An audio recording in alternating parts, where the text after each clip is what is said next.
আসসালামু আলাইকুম।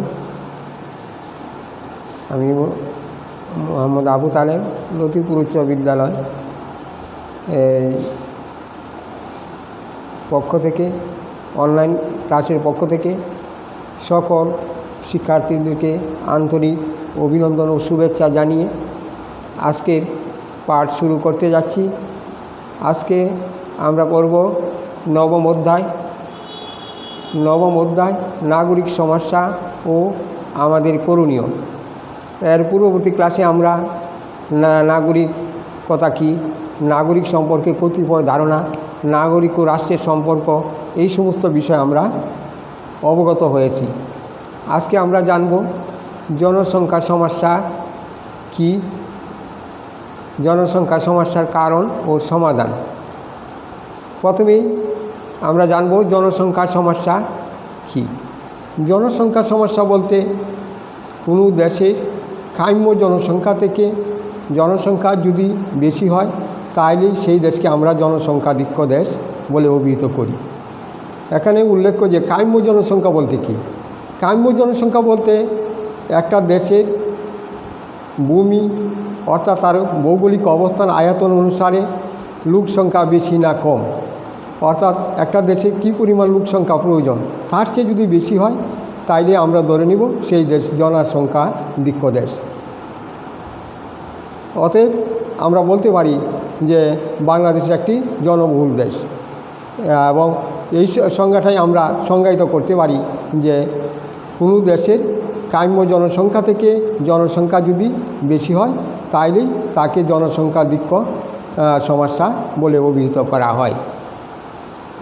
এই জনসংখ্যার সমস্যার একটু চিত্র যদি আমরা তুলে ধরি তাহলেই বুঝতে পারবো যে আমাদের বাংলাদেশ জনসংখ্যাধিক্য দেশ কিনা। আমাদের মহাদেশে, এশিয়া মহাদেশে অন্তর্ভুক্ত দেশ চীন, সেখানে লোক সংখ্যা প্রতি বর্গ কিলোমিটারে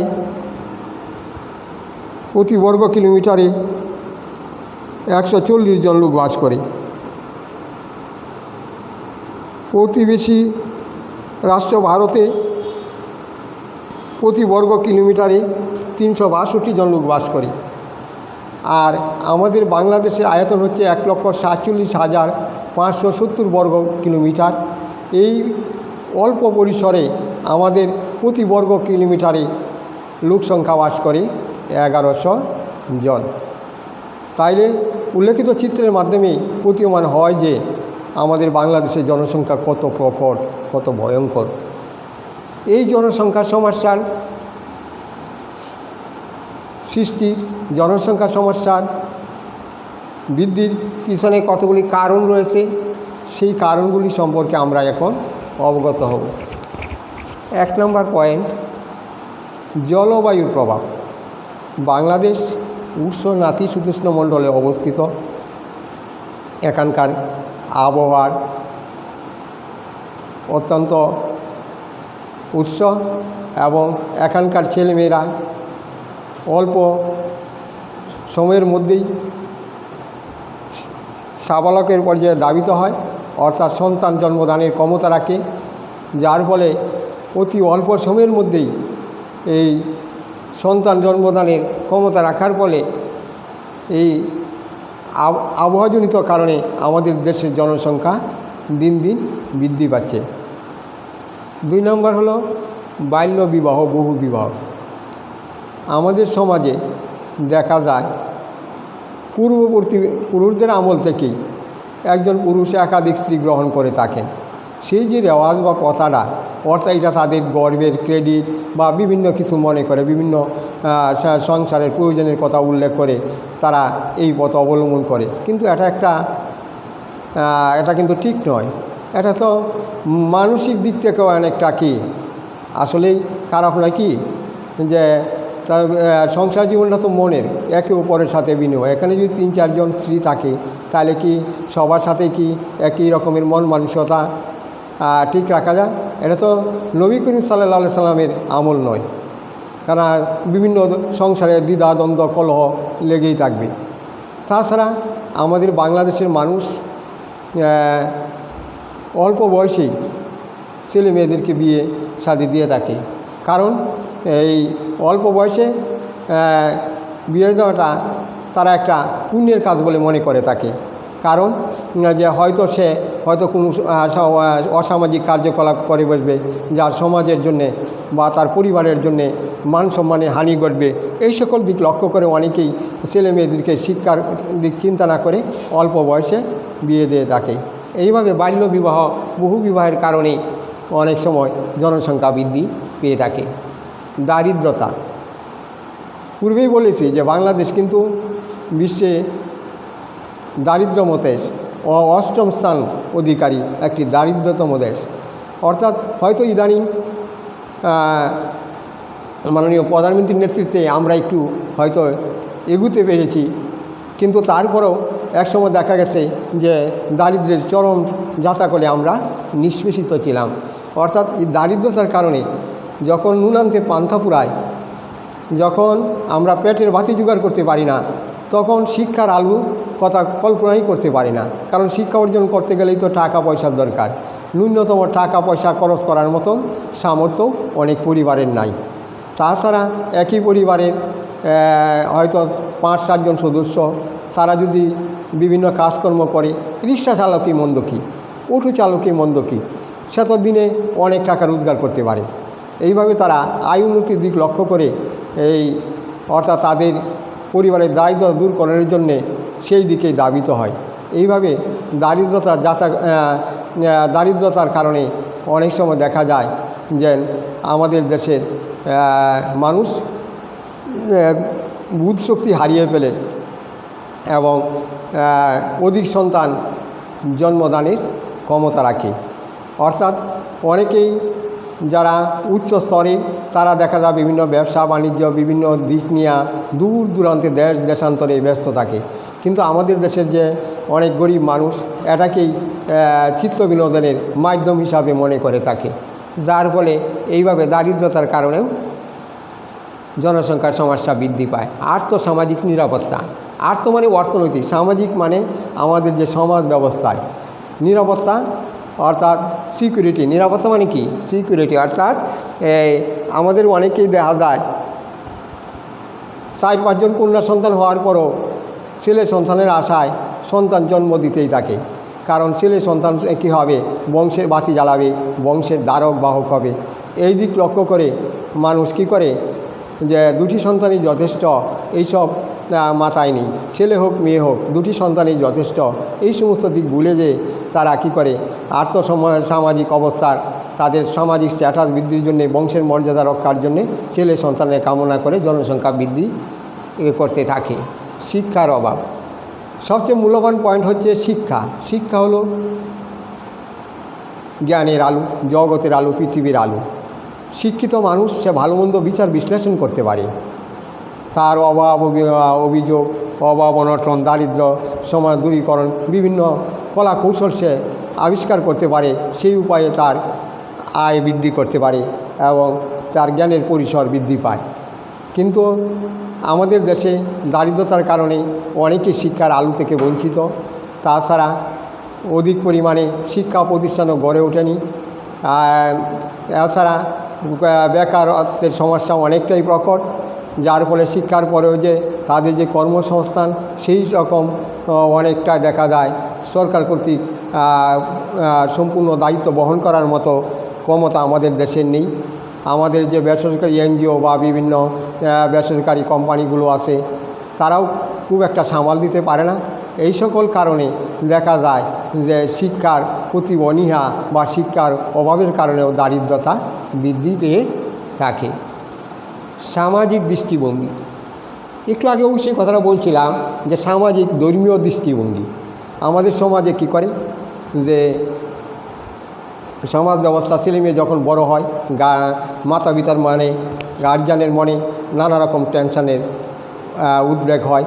কারণ যে ছেলে বা মেয়েটা বড় হয়েছে, কী সমস্যা করে ফেলে, কোনো অঘটন ঘটায় ফেলে।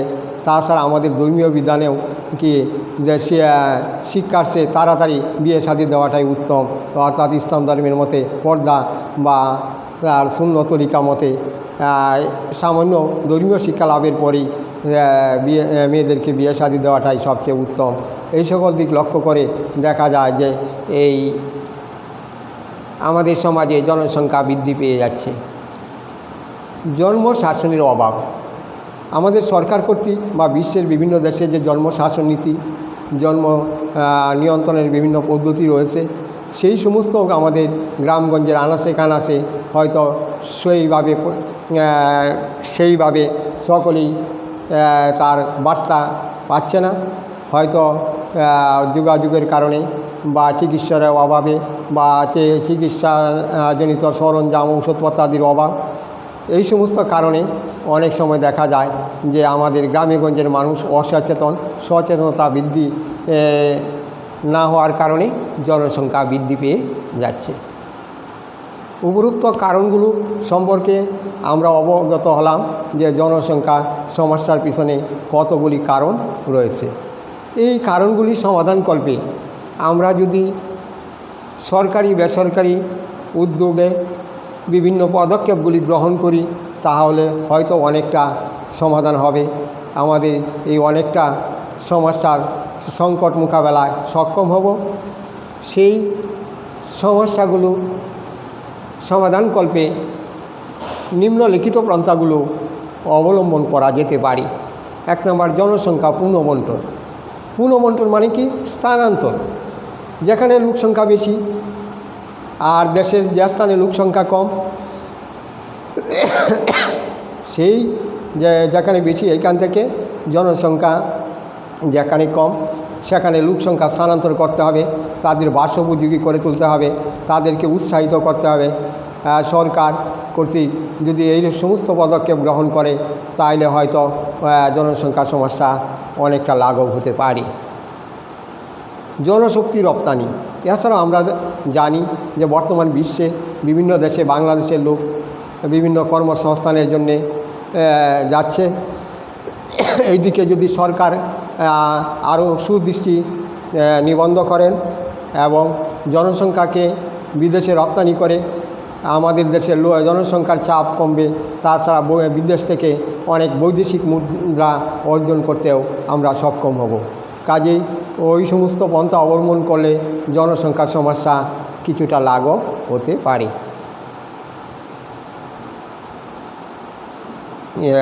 কর্মসংস্থান বৃদ্ধি, আয় পুনর্বণ্টন। একটু আগেই যে বললাম যে শিক্ষার প্রসারের মাধ্যমে যদি আমাদের দেশে কারিগরি ভোকেশনাল বিভিন্ন শিক্ষার মাধ্যমে নাগরিকদেরকে বিভিন্ন কর্মে দক্ষতা সৃষ্টি করা যায় এবং তাদের কর্মসংস্থানের জন্য সরকার বা বেসরকারি পর্যায়ে যদি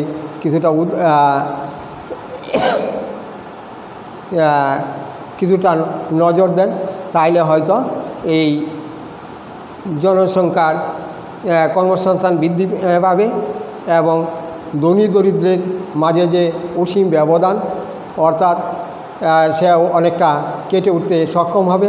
অর্থাৎ মানুষের যদি আয় উপার্জন বৃদ্ধি পায়, সামান্য দিনমজুর থেকেও সে তার অবস্থার কিছুটা প্রসার ঘটাতে পারবে।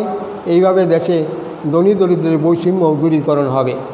শিক্ষার প্রসার সবচেয়ে মূল্যবান পয়েন্ট, যে কথাটা বলছিলাম শিক্ষা, সেই শিক্ষার প্রসার ঘটাতে হবে। সব কিছুর মূলে শিক্ষা। আমাদের যে সরকার অবশ্য প্রাথমিক বিদ্যালয়গুলোতে বিনা বেতনে অষ্টম শ্রেণী পর্যন্ত শিক্ষার পদক্ষেপ গ্রহণ করেছেন। তাছাড়া উচ্চ শিক্ষার ক্ষেত্রেও বিভিন্নভাবে উৎসাহিত করছেন এবং পাশাপাশি কারিগরি ভোকেশনাল শিক্ষার উপরও গুরুত্ব দিচ্ছেন। এইভাবে যদি চতুর্দিকে শিক্ষার উপর গুরুত্ব আরোপ করা হয় এবং নাগরিকদেরকে সচেতন এবং কর্মসংস্থান সৃষ্টির মাধ্যমে তাদেরকে সঠিক লক্ষ্যে পৌঁছানো যায় তাহলে মনে হয় যে আমাদের এই সমস্যা অনেকটা সমাধান হতে পারে। অর্থনৈতিক উন্নয়ন অর্থাৎ শিক্ষা, আধুনিক শিক্ষায় শিক্ষিত হয়ে বৈজ্ঞানিক প্রযুক্তিগত শিক্ষার মাধ্যমে যখন নাগরিকগণ শিক্ষিত হবে তাদের দ্বারা অর্থনৈতিক উন্নয়ন সম্ভব। সেই জন্যেই সরকার এবং বেসরকারি পর্যায়ে অনেক প্রতিষ্ঠান গড়ে তুলতে হবে। কর্মসংস্থান বৃদ্ধির জন্যে বিভিন্ন ধরনের প্রতিষ্ঠান গড়ে তুলতে হবে, যার ফলে তারা যাতে কর্মসংস্থানের মাধ্যমে তাদের অর্থনৈতিক অবস্থার উন্নয়ন ঘটাতে পারে। তাহলেই হয়তো জনসংখ্যা সমস্যা অনেকটাই সমাধান করতে সক্ষম হব। জনসংখ্যা নীতি গ্রহণ। সবশেষে বলতে হয় যে সরকার কর্তৃক একটা জনসংখ্যা আইন প্রণয়ন করতে হবে, কারণ জনসংখ্যা নীতি গ্রহণ ছাড়া আমাদের এই সমস্যার সমাধান অনেকটাই সম্ভব হবে না। কারণ নাগরিক তো একে অপরের কথা নাও শুনতে পারে, কিন্তু সরকার যদি একটা বিধিবদ্ধ নিয়মাবলী সৃষ্টি করেন তাহলে হয়তো এই সমস্যাটা অনেকটা লাঘব হতে পারে। এই ব্যাপারে হয়তো 1976 সালে জনসংখ্যা নীতিতে আরও সংস্কার করা হয়েছে। 2006 সালে সরকার নতুন জনসংখ্যা নীতি গ্রহণ করে। এই নীতির মাধ্যমে অর্থাৎ জনসংখ্যা সমস্যা সমাধানকল্পে বিভিন্ন আইন কানুন প্রণয়ন করে, যার ফলে আশা করা যায় যে আমাদের দেশের জনসংখ্যা সমস্যা অনেকটাই সমাধান হতে পারে। সুবিধা বঞ্চিতদের জনসংখ্যায় উদ্বুদ্ধকরণ। আমাদের সমাজে যারা দরিদ্র, অনাথ, এতিম বা বিভিন্ন দুস্থ রয়েছে তাদেরকেও নাগরিক এবং সরকার, নাগরিক হিসাবে আমরা এবং সরকার যদি একটু নজর দিই, যেমন যা অনেকে আছে পঙ্গু, বিকলাঙ্গ, অন্ধ, বুবা, এদের জন্য বিভিন্ন শিক্ষা প্রতিষ্ঠান সরকার গড়ে তুলছে। এইভাবে যদি সকলকে স্বাবলম্বী করে তোলা যায় তাহলে হয়তো জনসংখ্যার সমস্যা অনেকটাই কমতে পারে বলে আশা করে। নাগরিক হিসাবে আমাদের করণীয়।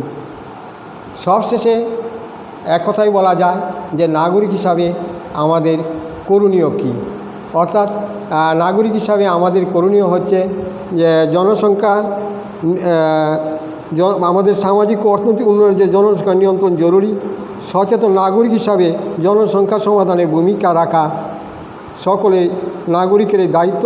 প্রথমত জনসংখ্যা বৃদ্ধির কুফল সম্পর্কে নাগরিক হিসাবে আমরা নিজেরা সচেতন হতে পারি এবং অন্যদেরকে সচেতন করতে পারি। দ্বিতীয়ত আমাদের প্রতিবেশী পরিবারের কোনো নিরক্ষর শিশু বা ব্যক্তি থাকলে তাদেরকে আমরা শিক্ষার সুযোগ দিয়ে উৎসাহিত করতে পারি এবং জনসম্পদ হয়ে তারা যাতে জনসম্পদ হয়ে গড়ে উঠতে পারে। উপরোক্ত পন্থাগুলি অবলম্বন করলে আর আমরা প্রত্যেক দেশের নাগরিক যদি একটু সচেতন হয়ে সরকারের পাশাপাশি বিভিন্ন পদক্ষেপে অংশগ্রহণ করি তাহলেই হয়তো আমাদের এই জনসংখ্যার সমাধান করতে সক্ষম হব। আজকে এ পর্যন্তই শেষ। যদি কোনো সমস্যা থাকে আগামী ক্লাসে অবশ্যই তোমরা পেশ করবে। সকলকে আন্তরিক শুভেচ্ছা অভিনন্দন জানিয়ে এবং সুস্বাস্থ্য কামনা করে আমার সংক্ষিপ্ত আলোচনা এখানেই সমাপ্তি ঘোষণা করছি। ধন্যবাদ।